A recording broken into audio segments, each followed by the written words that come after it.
तो विटामिन एक essential nutrients हैं। ये दो प्रकार के होते हैं विटामिन, एक फैट सॉल्युबल होते हैं और एक वाटर सॉल्युबल होते हैं। तो जो फैट सॉल्युबल विटामिन होते हैं उसमें सबसे पहला विटामिन है, मेरी बात ध्यान से सुनिए, फैट सॉल्युबल विटामिन जो होते हैं उसमें पहला है विटामिन ए, बोलिए कौन सा? दूसरा विटामिन डी, तीसरा विटामिन ई और चौथा विटामिन के। विटामिन ए का नाम कोई बता पाएगा? तो विटामिन ए का नाम होता है retinol, beta carotene. Vitamin D का नाम क्या होता है? कोलीकैल्सिफेरॉल। विटामिन ई का क्या नाम होता है? टोकोफेरॉल। फिर विटामिन के का क्या नाम होता है? विटामिन के का नाम होता है फाइलोक्विनोन। तो ये चार तरीके के फैट सॉल्युबल प्रोटीन्स होते हैं। फैट सॉल्युबल और वाटर सॉल्युबल प्रोटीन्स में क्या फर्क होता है अभी मैं बताऊंगा।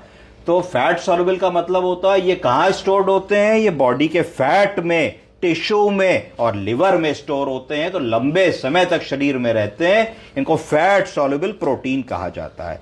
अब विटामिन ए कहां पाया जाता है? विटामिन ए गाजर में पाया जाता है, डेयरी प्रोडक्ट्स में पाया जाता है और इसकी डेफिशिएंसी से क्या होता है? नाइट ब्लाइंडनेस, हिंदी में रतौंधी भी कहते हैं। विटामिन डी क्या होता है?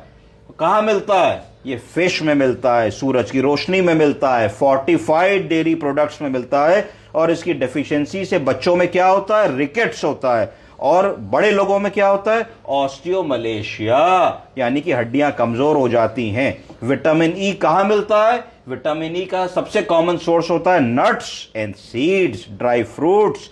ये सेल्स को ऑक्सीडेटिव स्ट्रेस से बचाता है, एंटी एजिंग प्रॉपर्टी होती है और इसकी डेफिशिएंसी से क्या होता है? नर्व और मसल डैमेज होता है। मरीज शिकायत करता है कि रात में हाथों पैरों में ऐंठन होती है जी, क्रैम्प्स आते हैं, पिंडलियों में बिल्कुल ऐसा लगता है कि कोई ऐंठे दे रहा है।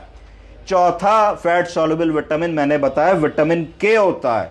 ये कहां उपलब्ध होता है? ये ग्रीन लीफी वेजिटेबल्स में होता है और इसका उपयोग ब्लड को क्लॉट करने में आता है। जिन लोगों में शिकायत होती है कि मैंने दाढ़ी बनाई, कहीं चोट लगी, खून निकला, बहुत देर लगती है क्लॉट होने में, उनमें जनरली विटामिन के की डेफिशिएंसी निकलती है और एक्सेसिव ब्लीडिंग के रिस्क में रहते हैं।